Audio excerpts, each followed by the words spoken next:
तो मेरे पीछे का नज़ारा देखिए, बहुत ही खूबसूरत है। और यहाँ से देखिए पीछे से किस तरह से रोड आता है और किस तरह से आवागमन है। हमारे देश का स्ट्रक्चर देखिए, कैसे पहाड़ और किस तरह से गाड़ियाँ वहाँ से आना जाना करती है। तो सोचिए कि जिसको हम हिंदू कुश पहाड़ियाँ कहते हैं, श्रृंखला कहते हैं और दर्रा कहते हैं, देखिए किस तरह से गाड़ियाँ नीचे उतरती है। हाँ हाँ, नज़ारा देखते बनता है। और ये बड़ी बेहतरीन और प्यारी सी जगह है। तो देखिए किस तरह से वो व्हीकल नीचे उतरती है। और ये एक बड़ा अद्भुत सा घाट है, ये एक नज़ारा है। तो सोचिए कि काराकोरम पहाड़ियाँ, वो खैबर पख्तूनख्वा दर्रा, और कभी हमारे भारत में था, जो आज पाकिस्तान और अफ़गानिस्तान की सीमाओं में और सरहदों में कैद है। कितनी सुंदरतम प्रतिमा है हमारे देश की। तो कभी इमेजिन करो कि इन घाटों, पहाड़ियों में, इन घाटियों में किस तरह से लोग रहते होंगे प्राचीन काल में। और इमेजिन करिए कि 2500 3000 साल पहले किस तरह से हमारे देश के लोग रहते होंगे। तो सम्राट अशोक ने, एक ऐसे ही महान सम्राट जिन्होंने ये उद्घोषणा की थी और लोगों को बताया था कि बोले पहाड़ों को जहाँ जहाँ तक संभव है काटो पीटो, उनको साफ़ सुथरा करो। जहाँ पर अच्छी जगह है रहने लायक, तो बोले वहाँ पर घर और ये सब बसाने की कोशिश की थी। विसावे भी बनाए। और बाद के राजाओं ने आकर के उन्हीं स्थलों पर आक्रमण किया, उनको सजाया और उसी की तर्ज पर ढेरों अलग अलग तरीके के, कहीं मंदिर तो कहीं साफ करके न जाने क्या क्या खड़े किए। और कहा कि यस, ये हमारी सभ्यता है, ये हमारी संस्कृति है। तो ये बड़ी बड़ी घाटियाँ, सोच सकते हैं कि हमारे देश में कहीं खासी पहाड़ियाँ है, तो कहीं गारो है, तो कहीं नागा पहाड़ियाँ है, तो कहीं काराकोरम दर्रा है, काराकोरम की पहाड़ियाँ है, तो कहीं खैबर पख्तूनख्वा दर्रा है, जहाँ से हमारे देश में जो आज अफ़गानिस्तान और पाकिस्तान में है, तो वहाँ तक बुद्ध की मूर्तियाँ बनी हुई है।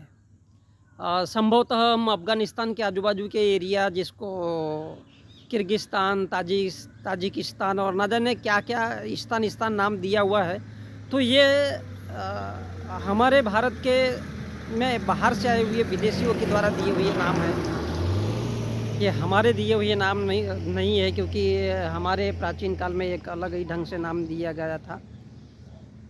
हमारे काराकोरम और ये सब जो नाम थे, ये सब सिंधु घाटी था नाम दिया हुआ था। तो हमारे देश में प्राकृतिक संसाधन इतने ढेर सारे हैं, लेकिन सवाल इस बात का है कि इस देश के गरीब और छोटे लोग कभी इस बात को नहीं समझ सकते। और इसलिए वो आज भी उन गांव देहातों में, इस पहाड़ों की वादियों में खोए हुए रहते हैं। तो कोई उनको आदिवासी कहता है। तो देखिए, आदिवासी और वनवासी, वनवासी यानी जैसे भगवान श्री राम को कहते हैं, तो वो वनवासी थे। यानी जो साधु होता है, सन्यासी होता है, वो वन में रहने की उद्घोषणा करता है। और जो सामान्य इंसान होते हैं, वो गांव में लोगों के बीच में रहते हैं। तो फ़र्क ये है कि आदिवासी एक अलग कैटेगरी है और ये एक अलग कैटेगरी है। तो मैं तो सिर्फ एक नज़ारा दिखा रहा हूँ कि हमारा देश ऐसा है और इतना महान है।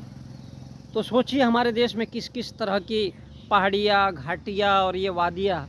अब पीछे देखोगे तो पर्वत निर्माण आएगा, कुछ निचला भाग भी है और कुछ ऊंचा भाग भी है। और किस तरह से ये इनका निर्माण होता है और किस तरह से प्राकृतिक संसाधन बने हुए हैं। तो इन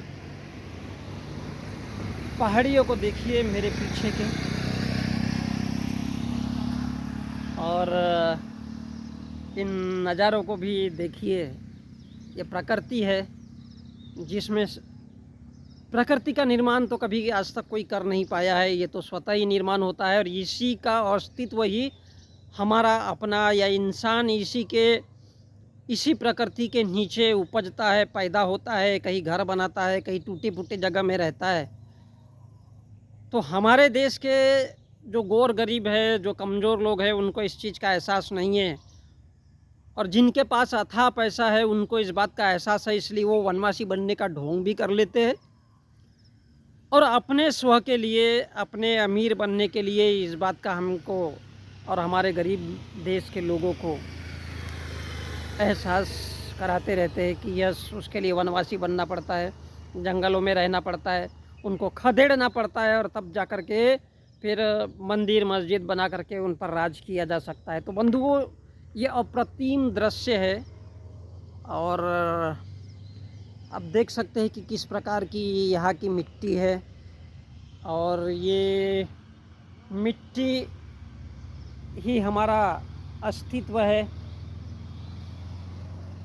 ये आप देख सकते हैं, ये पहाड़ी, और इन पहाड़ियों के पीछे का जो रहस्य है वो बड़ा अद्भुत रहस्य होता है, जिसे हम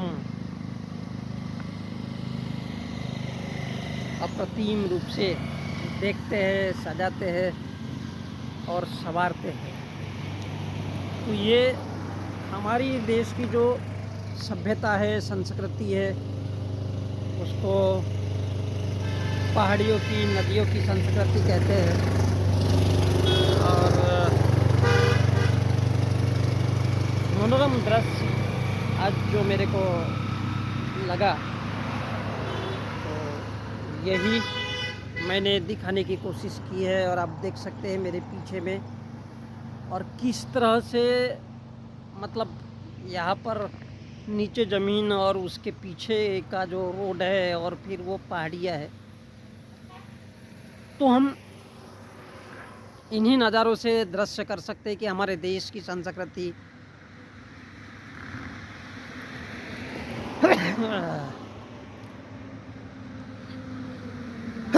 पहाड़ों की, नदियों की संस्कृति है।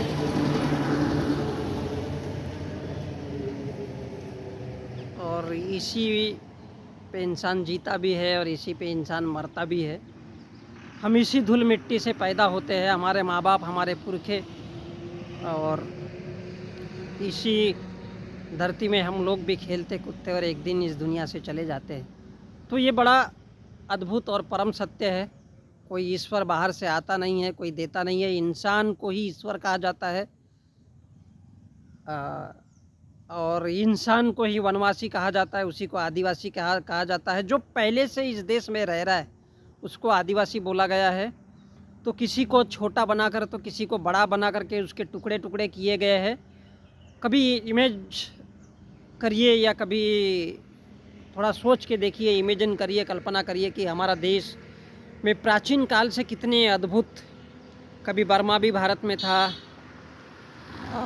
कभी पाकिस्तान भी भारत में था, अफ़गानिस्तान भी भारत में था, और ये ताजिकिस्तान, किर्गिस्तान जैसे बड़े बड़े वो भारत में थे, और अलग अलग ढंग से वो तोड़े गए, मरोड़े गए, और उनको रखा गया है। और समय समय पर लेकिन हिंदू कभी टूटा नहीं है, क्योंकि ये एक ऐसी विचारों की श्रृंखला है जो इस देश के गरीब लोगों पर थोपी जाती है, और उनको उस बहाने उनको गरीब, भिखमंगे, नंगे, भिखारी बन करके उन पर थोपा जाता है, रखा जाता है। तो ये हम भारत के लोग हैं, शायद ही कभी इस बात को समझे बूझे, लेकिन फिर भी उस छोटे से